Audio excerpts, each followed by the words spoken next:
Hai semuanya, gimana kabar kalian? Semoga selalu dalam keadaan baik. Jadi welcome back teman-teman di segmen analisa pagi. Seperti biasa di video kali ini kita akan update untuk news dan juga pergerakan dari market, khususnya market Bitcoin. Teman-teman, hari ini tanggal 13 Mei ya, kita akan coba untuk ulas. Kemarin kita dapat beberapa data yang cukup penting, salah satunya adalah PDB daripada Inggris. Hasilnya gimana? PDB-nya mengalami fase penurunan, teman-teman. Tapi ini kalau kita lihat dari PDB month over month-nya. Kelihatan dari sebelumnya 0% turun ke minus 0,3%. Sementara dari year on year-nya masih cukup aman. Meskipun ya mengalami penurunan juga dari sebelumnya 0,6%, turunnya sesuai dengan forecast, which is itu sudah diprediksi juga. Sementara dari kuartalnya itu turun 0,1%, masih tetap bertahan teman-teman. Kemudian dari produksi industri dan juga manufacture ini sama-sama mengalami tren penguatan untuk Inggris. Semoga aja ekonomi masih tetap aman mengcover kondisi yang terjadi sekarang.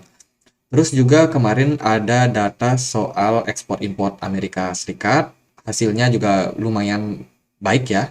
Ada sedikit perbaikan juga. Ini tentunya merupakan kabar yang ya lumayan bisa menenangkan untuk jangka pendek, mengingat saat ini ancaman resesi itu makin nyata di depan, teman-teman.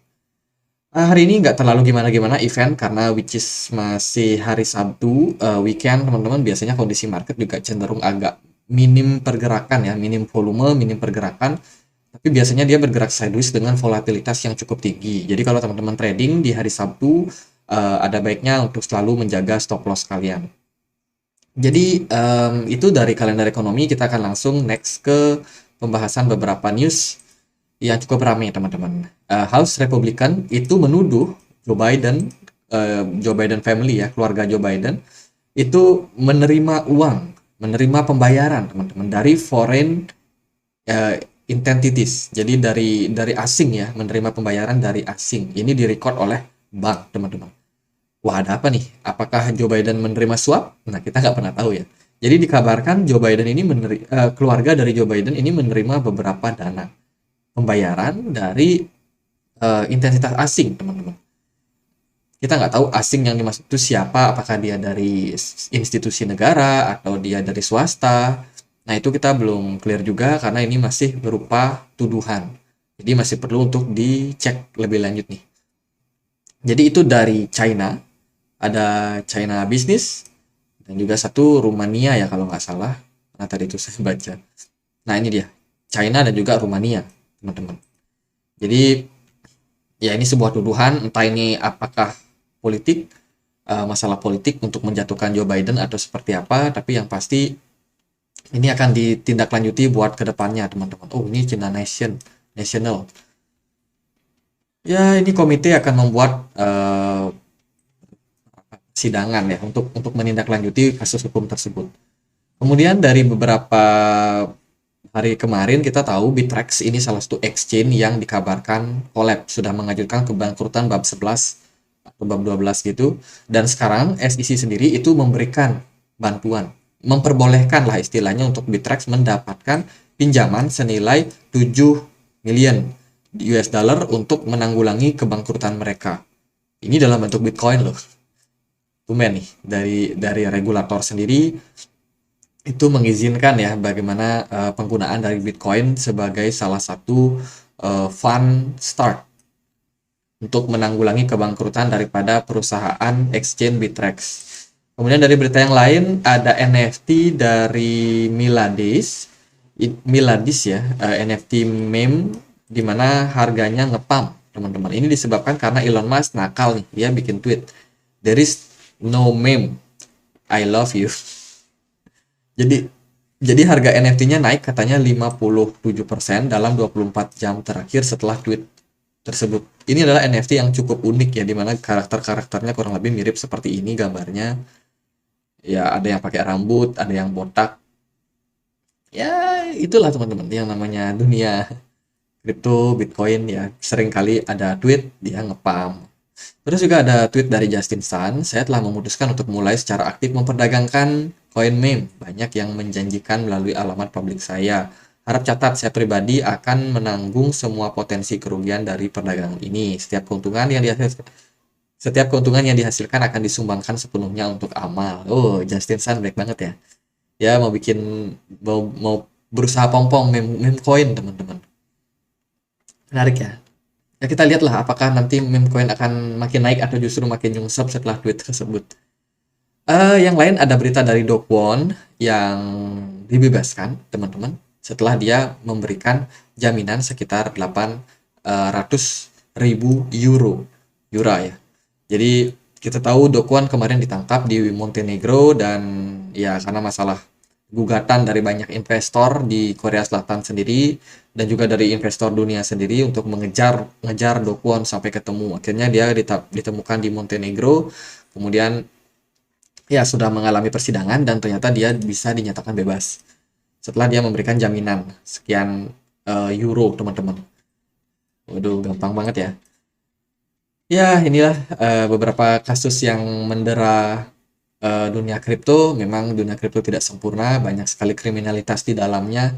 Jadi teman-teman kalau mau masuk ke pasar ini, pastiin teman-teman pintar-pintar ngatur money management. Jangan all in di dunia kripto. Kita nggak tahu pasti ya apakah kedepannya kita bakalan cuan atau enggak. Karena yang namanya kripto selain ada masalah hacking, kriminalitas seperti ini, pencucian uang, belum lagi exchange yang bangkrut. Jadi ada banyak sekali ancaman-ancaman yang bisa kita temukan. Jadi ya ada baiknya kita lebih bijak aja dalam hal investasi ataupun trading. Terus ini ada data soal balance sheet Amerika Serikat, teman-teman. Dari data ini menunjukkan balance sheet-nya terus mengalami penurunan. Itu berarti likuiditas yang ada di market semakin lama semakin menurun. Which is ini sebenarnya kelanjutan daripada kebijakan dari The Fed yang selama ini terus menaikkan suku bunga dengan tujuan memang untuk menurunkan balance sheet dari Amerika Serikat. Ini sempat naik dikarenakan kemarin mereka harus memberikan stimulus kepada perusahaan perbankan yang kolaps.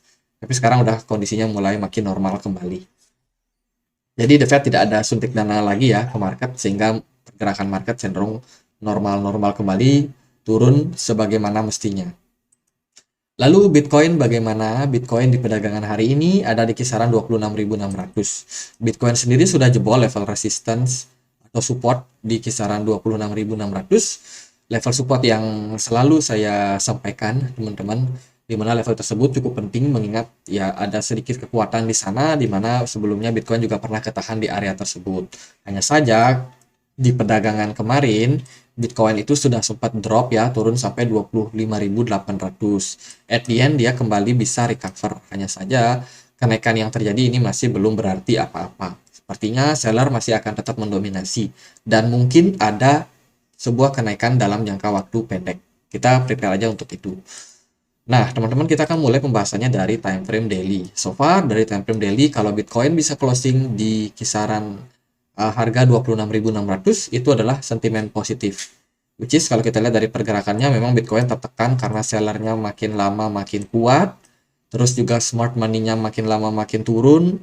MACD-nya juga masih menunjukkan histobar yang merah. Artinya adalah kekuatan seller masih cukup mendominasi untuk sekarang.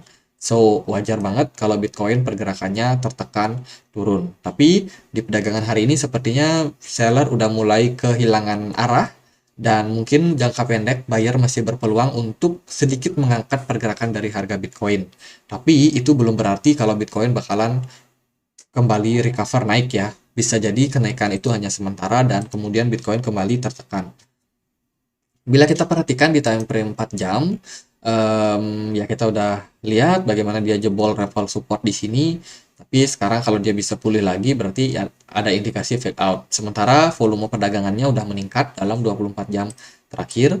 Which is ini sebenarnya bagus. Disertai juga sama mulainya muncul tanda-tanda reversal. Ini udah mulai muncul hammer, teman-teman. Udah mulai muncul hammer, which is hammer biasanya adalah tanda-tanda di mana Bitcoin udah mulai reject dari tren penurunan yang cukup ekstrim, mulai buyer take control. Ya, sekarang kalau menurut saya ada potensi untuk Bitcoin kembali naik sampai 27 ribuan. Dan setelah level tersebut, ya kita perlu melihat nih, apakah buyer cukup kuat untuk membawa Bitcoin kembali menguat ke 28.000 atau justru kenaikan yang terjadi di sini itu hanya sementara dan kemudian Bitcoin malah kembali terkoreksi. Jadi itu yang kita harus waspadai untuk sementara ini. Kalau menurut saya sih ada kemungkinan Bitcoin untuk naik hari ini, tapi masih kita harus waspadai. Ya artinya ada indikasi naik, tapi ya belum confirm banget teman-teman. Belum confirm kembalikan arah. Sementara di time frame yang lebih kecil, posisi Bitcoin juga masih struggling ya untuk naik ke 26.600. Sementara memang kayaknya masih dicoba nih sama buyer, ada sedikit penguatan smart money yang masuk di market kalau kita perhatikan di time frame kecil.